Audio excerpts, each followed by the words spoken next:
Years back, I met a man who was wounded in love, and we got parted last year with our camaraderie. Kolkata was washed with rains. I remember sharing the same umbrella with you on a many rainy day with ecstasy and love. তারপর এক বর্ষা কাটলো, নগরের আদিম ক্যাকোফোনির মাঝে হারিয়ে গেলাম আমরা। হারালো এক আনকোড়া প্রেম। শহরের দু প্রান্তের দুটি মানুষের না বলা কথাগুলো না বলাই রয়ে গেল। বেনামি কত চিঠি জমা পড়ল শহুরে ডাস্টবিনে।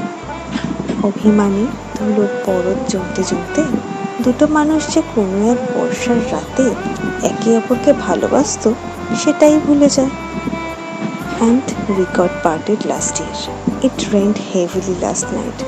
I stood in front of the mirror and I faced a man who was wounded in love.